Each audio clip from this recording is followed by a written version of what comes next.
കടുത്ത വേനൽ ചൂടിൽ നിന്നും രക്ഷപ്പെടാൻ പ്രയാസപ്പെടുകയാണ് ജനങ്ങളെല്ലാം. വെയിൽ കാരണം പുറത്തിറങ്ങാൻ പോലും പലരും തയ്യാറാകുന്നില്ല. എന്നാൽ ഇതൊന്നും ബാധിക്കാത്ത ചില മനുഷ്യരും നമുക്ക് ചുറ്റുമുണ്ട്. അത്തരക്കാരുടെ ജീവിതത്തിലേക്ക് കൂടി കടന്നു ചെല്ലുകയാണ് ന്യൂസ് മലയാളത്തിന്റെ ക്യാമറ കണ്ണുകൾ.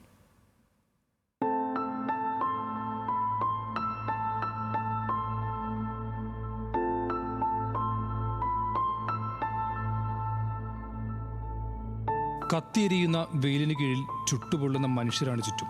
ഉള്ളിൽ തീയുമായി കൊടുംചൂടിനെ അതിജീവിക്കുന്നവർ. നാൾക്കുനാൾ ചൂട് വർദ്ധിക്കുമ്പോൾ ആരോഗ്യ വിദഗ്ധരും സർക്കാരും പല നിർദ്ദേശങ്ങൾ നൽകും. എന്നാൽ ഇവർക്കതൊന്നും ബാധകമായല്ലെന്ന് ചിലപ്പോൾ തോന്നിപ്പോകും.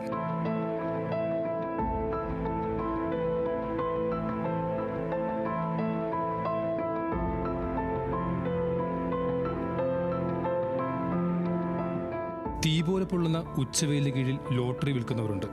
നിർമ്മാണ പ്രവർത്തികളിൽ ഏർപ്പെടുന്നവരുമുണ്ട്. ചുമടെടുക്കുന്നവരുണ്ട്. പാട്ട് പാടുന്നവരും ഭിക്ഷ യാചിക്കുന്നവരുമുണ്ട്. അങ്ങനെ ഒരു ദിവസം തള്ളി നിൽക്കാനും ജീവിക്കാനുമായി കഷ്ടപ്പെടുന്നവർ നിരവധിയാണ്.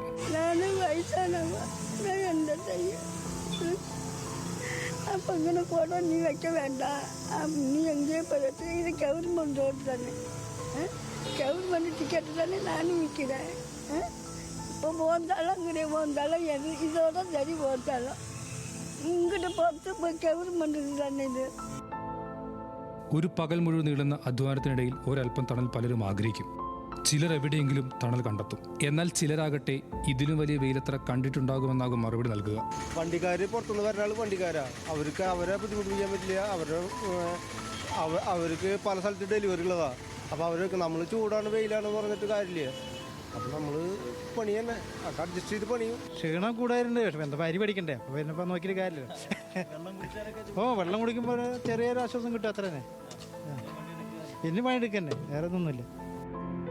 സുഗമമായ അന്തരീക്ഷത്തിൽ നമ്മളിൽ ഏറെ പേരും കഴിയുമ്പോൾ പുറത്ത് കത്തിയെരിയുന്ന വെയിലിലും കരിഞ്ഞുണങ്ങുന്ന ചൂടും ഏറ്റുവാങ്ങുന്ന മനുഷ്യർ നിരവധിയാണ്. ഒരു നേരത്തെ അന്നത്തിനും ഒരു ദിവസത്തെ ഉപജീവനത്തിനും വേണ്ടി ജീവിക്കുമ്പോൾ വെയിലേൽക്കാതിരിക്കാൻ അവർക്കാവില്ല.